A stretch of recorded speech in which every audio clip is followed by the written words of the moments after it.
Alhamdulillah.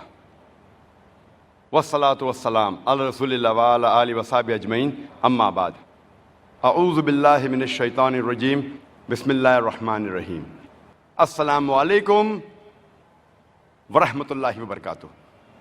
The other allegation or theory is known as the theory for moral reformation. The Prophet attributed the Quran to Almighty God because he wanted to reform the people. Now, why should a person lie? Because he wants to reform the people morally. If you want to be truthful, you cannot lie to be truthful. The means should match with the goal. And the Quran says in Surah Anam, chapter number 6, verse number 93, that who can be a more wicked person than a person who invents a lie against Almighty God and says he has received inspiration when he has not. There were chances that one day, later on, the Prophet would have been exposed and he would be calling himself a wicked person in his own book, if he was the author, na'uz billah. God forbid. It's mentioned in Surah Haqqah, chapter 69, verse number 44, 45, 46, 47, that if the Prophet was to invent any saying in our name, we would surely hold him by his right hand and cut off the very artery of his heart, and no one will be able to save him from our wrath. Allah is telling the Quran that if the Prophet or if any other human being had to invent a lie or a saying in the name of Allah, then Almighty God would have held the Prophet with his right hand and would have cut the very artery of his heart, and no one would be able to save him. There are other people who say, na'uz billah, Prophet Muhammad, peace be upon him, you are suffering from mythomania. This is a psychological disorder that a person mentions a lie and he believes it is the truth. Mythomaniac is a person who tells a lie and he believes that it is a fact. And a psychologist, he treats the person by giving him more facts. Suppose the person says that I am a king. The psychiatrist will not say that you are crazy. The psychiatrist will say, you are a king? Where is the queen? So the mythomaniac will say, the queen has gone to her mother's place. Where is the minister? The minister has died. Where are your guards? The more you keep on posing facts, then he says, I think I'm not the king. And if you analyze the Quran mentions about facts, keeps on giving facts and figures, facts, mentioning about historical things. So the Quran is a treatment for mythomaniac. It's not a book written by a mythomaniac. Na'uz billah.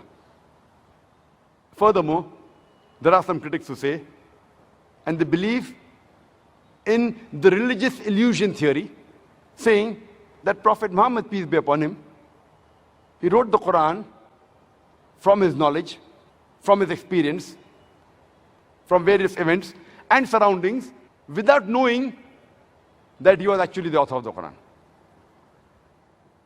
Some say that, na'uz billah, God forbid, he was a crazy person.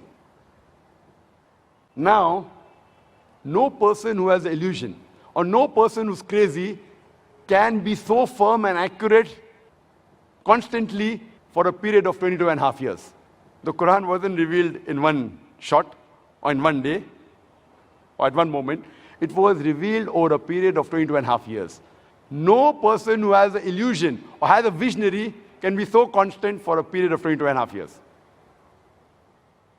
And there are various occasions. For example, in Surah Kahf, chapter number 18, verse number 22. When the people asked about the story of the people of the cave, or about Zakir Naik, he said, I will answer you tomorrow. But the Prophet could not give the answer tomorrow. he kept on postponing it for 15 days until a revelation came in Surah Qaf, chapter number 18, verse number 23-24, that, "O Prophet, never say, I will do tomorrow without adding, Inshallah, if Allah wills." Imagine for 15 days, the Prophet was in tension, he was sad, that why isn't the wahi coming? So then Allah sends the wahi, that do not say, I will say tomorrow, without saying Inshallah, that if Allah wills, if God wills.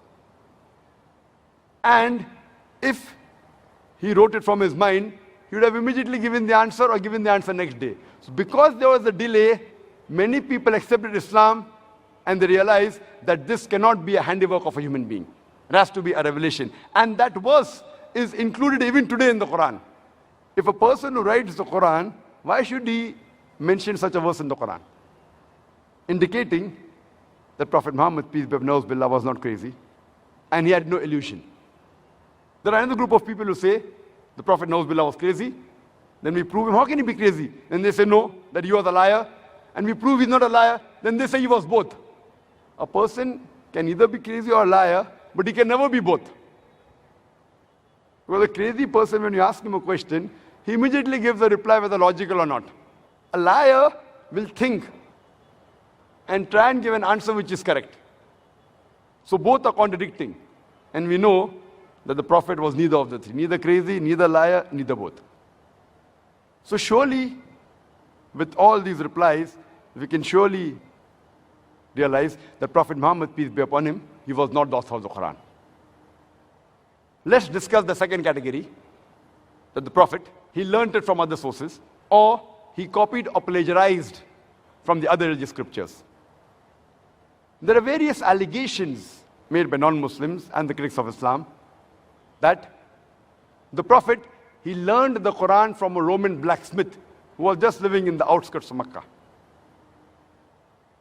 Allah subhanahu wa ta'ala sends a revelation in Surah Nahl, chapter number 16, verse number 103. We know that they say that you learned it from someone, but do they not know that his language is foreign and this Quran is Arabic pure? The Roman blacksmith, he could hardly speak Arabic. He was a foreigner. And you're saying that Prophet learned it from him, and this Quran is a book written in Arabic which is so pure and eloquent. It is like someone saying that a Chinese man who does not know English, he has taught Shakespeare to write the book. There are other allegations that Prophet Muhammad, peace be upon him, he learned the matter of the Quran from Warqa. Warqa ibn Nawfal was the relative of his wife, Hazrat Khadija, may Allah be pleased with her. But when we read history, we come to know that Prophet Muhammad, peace be upon him, met Warqa only twice in his life. Once, before he claimed prophethood, when he was worshipping the Kaaba, and he kissed the forehead of the Prophet. And the other time, when the first wahi was revealed to the Prophet, and when the Prophet was scared and shivering, his wife takes him to Warqa, only on 2 occasions. And immediately after the first wahi was revealed, the first revelation was given, 3 years later he dies. And this Quran continued to be revealed for 22.5 years. So imagine, Prophet met him only twice, how could he learn from him? And he died 3 years after meeting him the last time, after the wahi started. So surely he could not have learned from Warqa. He was a Christian Arab. He was Arab, but he had converted to Christianity. But surely he could not have learned from him.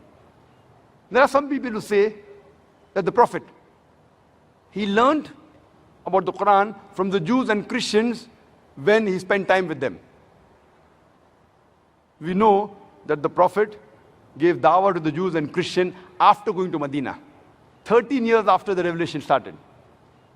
So surely he could not have learned from them. And in the discussions, it was the Prophet who was giving them information, not the vice versa.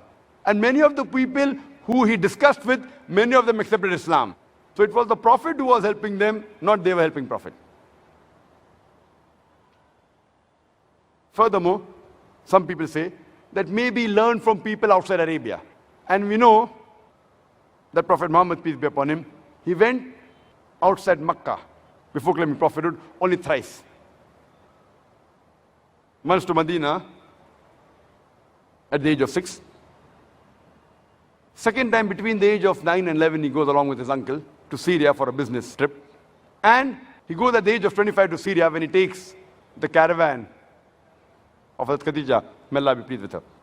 He only goes outside Makkah thrice. So to say that he went outside thrice and he learned everything of the Quran in this 3 occasions is absurd.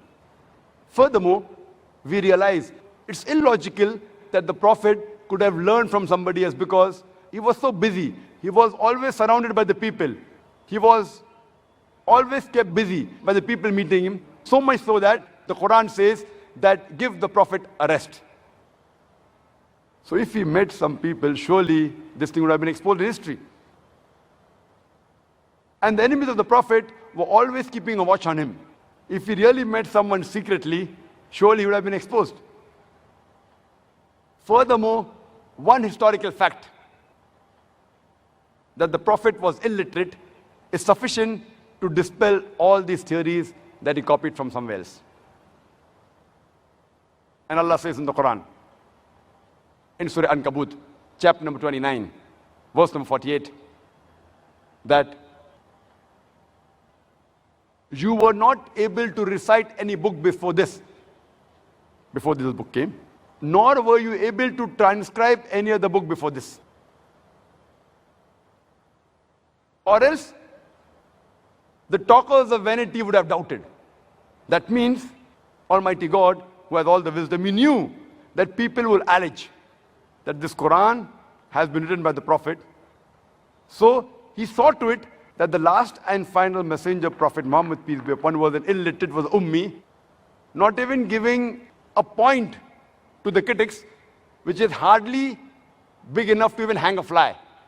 Allah is not even giving a small chance to the talkers of vanity, even giving the slightest excuse that someone would say that the Prophet wrote the Quran. And it's mentioned in Surah Araf, chapter number 7, verse number 157. It says that they follow the unlettered prophet who is mentioned in the law and gospels, mentioned in the scriptures. Here it says that the prophet would be unlettered, illiterate. And we find that there are several prophecies of Prophet Muhammad in the Old Testament as well as the New Testament, several times mentioned in the Bible. And it's clearly mentioned in the book of Isaiah, chapter number 29, verse number 12, that the book will be given to thee who is not learned. And when it will be said to him, pray, read this, he will say, I am not learned. And this is exactly what happened when the first revelation, Wahi, came to Prophet Muhammad sallallahu alaihi wasallam. And when Archangel Gabriel said, Iqra, read, he replied, Ma ana biqari, I am not learned. So surely the Prophet, being an illiterate, could not have copied from somewhere else. History tells us today that the first Arabic version of the Bible, the Arabic version, translation of the Bible, did not exist when the Prophet was alive. The first version of the Old Testament was written by R. Sadian Gyos in 900 CE, about more than 250 years after the death of the Prophet. And the first Arabic New Testament was written or translated by Erpenius in the year 1616, about 1,000 years after the demise of the Prophet. So where is the question of the Prophet copying from the Bible? Wa akhiru da'wana alhamdulillahi rabbil alameen.